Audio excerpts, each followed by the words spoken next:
Let's take a look at the mean or expected value. The expected value, also known as the long-term average or mean, is written as mu. Over the long term of doing an experiment over and over, this is the average that you can expect. So to find the expected value or mean mu, all we do is we simply multiply each value of the random variable by its probability, and then we sum all the products, and we will go over an example of that shortly. The law of large numbers is as the number of trials in a probability experiment increases, the difference between the theoretical probability of an event and the relative frequency approaches zero. So what that means is that the theoretical probability and the relative frequency are getting closer and closer together. So you toss a coin and record the result. So what's the probability that the result is heads? Well, if you flip a coin 2 times, does probability tell you that these flips will result in 1 heads and 1 tail? You might toss a fair coin 10 times and record 9 heads. So probability does not describe the short-term results of an experiment. It gives us information about what can be expected in the long term. And to demonstrate this, Carl Pearson tossed a fair coin 24,000 times. He recorded the results and he illustrated the law of large numbers. So when we are evaluating the long-term results of statistical experiments, we often want to know the average outcome. This long-term average is known as the mean or mu or expected value of an experiment. So in other words, after conducting many trials of an experiment, you would expect this average value. Let's take a look at an example. So here's an example. A men's soccer team plays soccer 0, 1, and 2 days a week. The probability that they play 0 days is 0.2. Probability that they play 1 day is 0.5 or 50%. The probability that they play 2 days is 0.3 or 30%. Find the long-term average or expected value mu of the number of days per week the men's soccer team plays soccer. So in order to solve this, let's first set this up.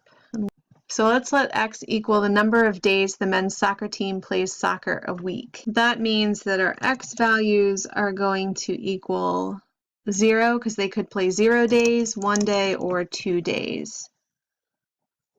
Next, we're going to construct a PDF table like we have in the past. Okay, here's our table set up. So our x value is either going to be that they play soccer 0 days, 1 days, or 2 days. The probability of 0 is 0.2. Probability of 1 day is 0.5. And the probability of 3 days is 0.3. So then what we need to do is we need to add the column over here on the far right of x times the probability of x. And we are going to do 0 times 0.2, 0, 1 times 0.5, 0.5, and 2 times 0.3, which is 0.6. Remember that our middle column here, the probability, should add up to equal 1. We don't need to do that for this problem, but you can always just check that. 0.2, 0.5, 0.3 does add up to equal 1. So then we are going to go back over here, and what we need to do now is take our table here, which is now called an expected value table. And this is what we do to calculate the expected value or the long-term average. And what we're going to do is we're going to add this last column up to find that expected value. So we are going to add, so we are going to add 0 plus 0.5 plus 0.6. And we get 1.1.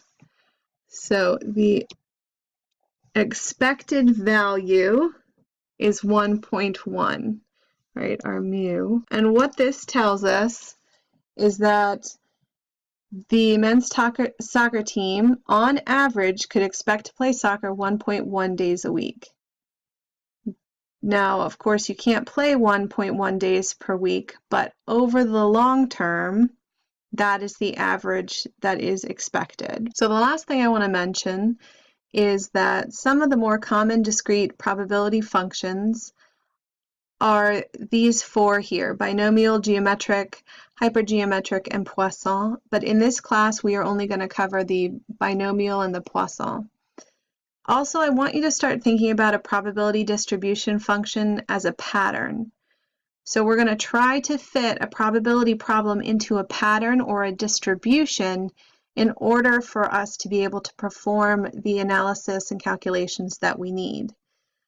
So these distributions are just tools to make solving probability problems easier. And once we learn the characteristics, like we will in future lessons, it will enable us to be able to distinguish different distributions and continue to analyze statistical information.